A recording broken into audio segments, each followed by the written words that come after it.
लिहाज से देश का सबसे बड़ा सूबा है उत्तर प्रदेश और यूपी का चुनाव हर बार बेहद दिलचस्प होता है, लेकिन इस बार कांटे की टक्कर तय है। खासकर अगर हम पश्चिमी यूपी की बात करें, जहां पर किसानों की नाराजगी विपक्षी दलों के लिए सबसे बड़ा हथियार बन चुकी है। पश्चिमी यूपी में विधानसभा की कुल 136 सीटें आती हैं। जाट मुस्लिम किसानों की भूमिका सीट निकालने के लिहाज से एक बड़ा फैक्टर है। पश्चिमी यूपी पर कब्जे का मतलब सत्ता पर काबिज होने के अपर हैंड का होना, और यही वजह है कि इस बार भी हर सियासी दल यहां उम्मीद का गोता लगा रहा है। तो ऐसे में चुनाव की तारीखों के ऐलान के बीच सवाल यह है कि इस बार पश्चिमी यूपी का वोट किसके पाले में जाएगा। समझिए हमारी इस रिपोर्ट से।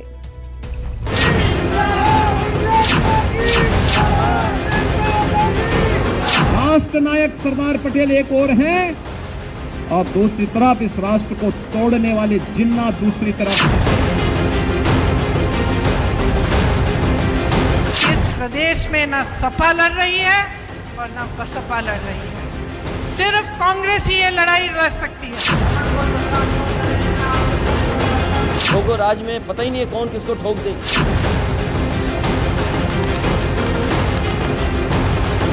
चारों तरफ गन्ने के लहलहाते हरे भरे खेत और भाषा के मिठास लिए यह है यूपी का पश्चिमी इलाका। यहाँ की मिट्टी में जाति धर्म की एकता की खुशबू बिखरी है।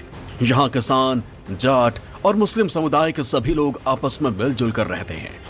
लेकिन 2012 के मुजफ्फरनगर दंगों, फिर पलायन और किसान आंदोलन के बाद यहाँ का सियासी समीकरण जरूर बदल गया है। ऐसे में इस बदले हुई सियासत और गणित को नेता अपने हिसाब से अपने पक्ष में करने की कोशिश में रहते हैं। जाटलैंड का ज्यादातर इलाका किसान, जाट और मुस्लिम बहुल माना जाता है।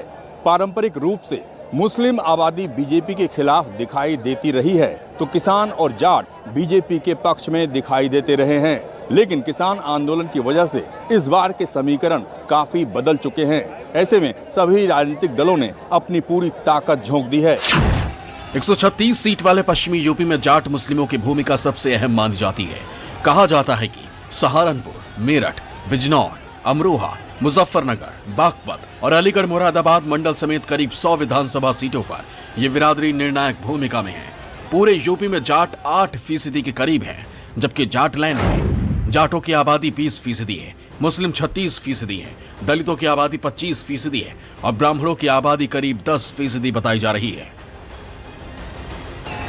जाट और मुस्लिम वोटों के अलावा यहाँ गुर्जर, सैनी और कश्यप बिरादरी के 2-2% वोटर भी काफी अहम माने जाते हैं। मौजूदा वक्त में गुर्जर, सैनी, कश्यप और ब्राह्मण समुदाय बीजेपी का परंपरागत वोटर है, लेकिन जयंत चौधरी भी जाटों के साथ साथ इसी समुदाय को साध कर अपनी राजनीतिक नैया पार कराने के मूड में दिखाई दे रहे हैं। पश्चिमी यूपी में जाटों को साधने के लिए किसान हित की बात करनी होगी, इसीलिए किसानों के मुद्दे पर सभी विरोधी दल एक सुर में बीजेपी के खिलाफ आवाज बुलंद करते हैं, क्योंकि 2014 चुनाव के बाद यहाँ का जाट वोट बैंक का बड़ा हिस्सा बीजेपी के साथ चला गया था। 70 साल लगे पेट्रोल को 70 रुपए के दाम पर आने के लिए और 7 सालों में 100 रुपए तक पहुंच गया है। डीजल का दाम देखिए, आपको ना गन्ने का दाम मिल रहा है, ना गेहूं का, ना धान का। बिजली की बड़ी बड़ी बिलें आ रही हैं, खाद नहीं मिलती, बीज नहीं मिलते, गैस सिलेंडर आपको पकड़ा दिए गए। आज क्या आप गैस सिलेंडर खरीद सकते हैं?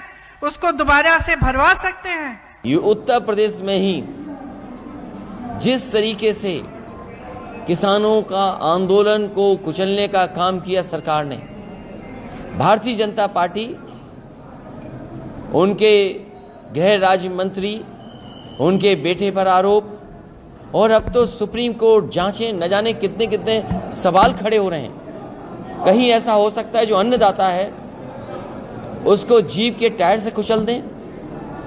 किसान को टायर से कुचल दिया गया। जो जाट 1998 से 2019 के बीच दूसरे राजनीतिक दलों से निराश होकर बीजेपी की तरफ आया था, किसान आंदोलन की वजह से अब वो बदला सा जरूर दिखाई दे रहा है। ऐसे में देखना यह है कि आगामी विधानसभा चुनाव तक क्या समीकरण बनते हैं, लेकिन जाटलैंड से एक बार फिर नई राजनीति का उदय जरूर हो रहा है। Bureau report, news 24।